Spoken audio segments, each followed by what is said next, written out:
when did the possibility of that interview come up? Was it a sudden thing, or was it something that you were always trying to get, or do you remember? No, see, you have to understand the history of Ray Blanton and me. When I was a reporter in Knoxville, Ray Blanton and Winfield Dunn were engaged in a very hard contest for governor. One of the things that Blanton said during that campaign was, if I become governor, I'm selling this pretentious Lear jet that Winfield Dunn has acquired for the state. One of Blanton's first trips into East Tennessee with his press aide Brooks Parker was on that Lear jet, and they wanted us to stay inside Cherokee Aviation at the Knoxville airport, not to meet them down on the tarmac. They wanted to control where we did the news conference. I was hitting my deadline, on top of which I thought that the first question ought to be, what about the campaign promise? And so I grabbed my cameraman and we left that news conference room, went down on the runway, got Blanton getting off the plane, and I asked the question, Governor, didn't you argue that this was something that should be sold by the state? Blanton reportedly was very angry with me about that and felt that I was unseemly as a reporter. When Irving Waugh and Mike Kettering decided to hire me at WSM, it was in the Nashville paper, and Irving told me that he was at a dinner with Blanton, and Blanton, in the presence of a number of people, told him in very distinct terms what a terrible mistake it would be to hire a reporter such as myself. So Blanton had feelings about me as a reporter going back to before I ever came to Nashville. When we did the Roger Humphreys story on this young man who you probably know, who was a convicted double murderer who ended up being the state photographer with press credentials and with credit cards, etc. When we did that story, suddenly we got a call from Blanton's people saying, the governor is willing to be interviewed on this. And we were rather stunned, and it was a live interview. And I spent all day getting ready. We did the interview. You know where the news studio is, right next to it where Teddy Bart was doing his show, that whole huge barn of a studio. We had a little table and chair set up. It became clear that almost all of state government was coming with Blanton. He was flying in. We set up bleachers. Newspaper reporters were there. Department heads were there. State troopers were there. I mean, it was clear that Blanton's people felt that there was going to be something happen here and that Blanton was going to take care of Carol Marin. And I was told later that the governor expressed the intent that he'd had enough of me and my reporting, and he was going to come and show me what for. God, how did you prepare for that?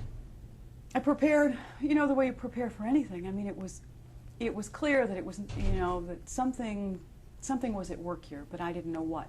Dan didn't know what. Paul Eels on the set didn't know what. Went into that studio, having done, you know, written out my questions. I only really ended up asking the same question over and over again. You know, what I remember is that that interview was 16 and a half minutes long, that it happened on my father's birthday, September 15th, and that I had to ignore all of these people in the studio and concentrate on Blanton and think, you know, of what I was asking and what he was saying.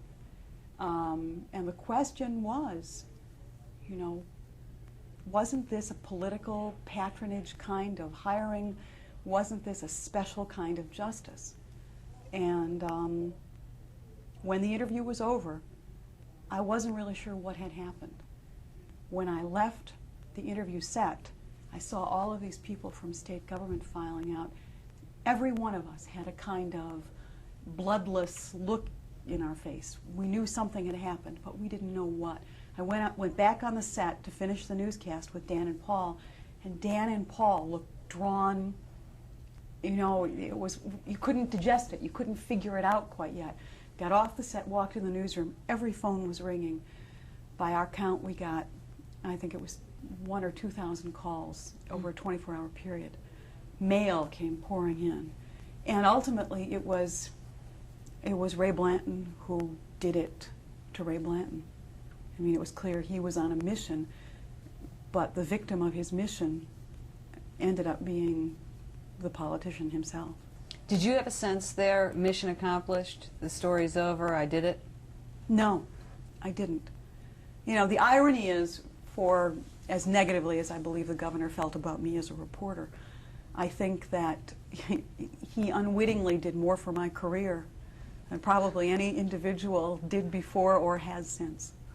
Yeah. And that's the irony of the Blanton interview. And for any reporter, you know, it's like John Chancellor being carried out of the Democratic Convention. There are things that are almost out of your control. They happen, you know, they somehow form in a universe over which you have, you know, no ability to direct the outcome, but it happens. Kettering made the comment talking about the Blanton interview that above all other things, it was fair, and people understood that you were being fair but firm with the governor.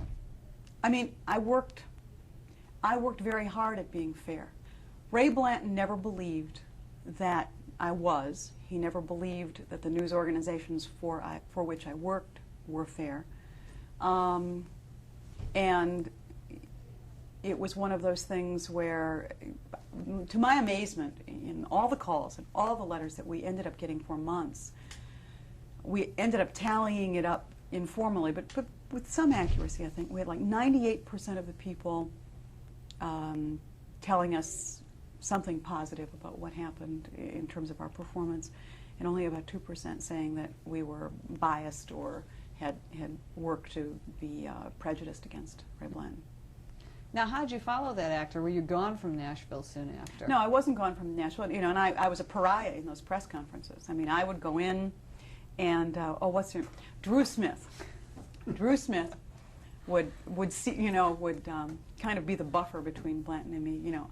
I'd start to ask a question, and, you know, she would try to ask a more pleasant question. Blanton, after that interview, Blanton in press conferences didn't recognize that I was in the room. Didn't want to hear my questions. Really, I mean, I was less popular after the interview than before with him and his staff.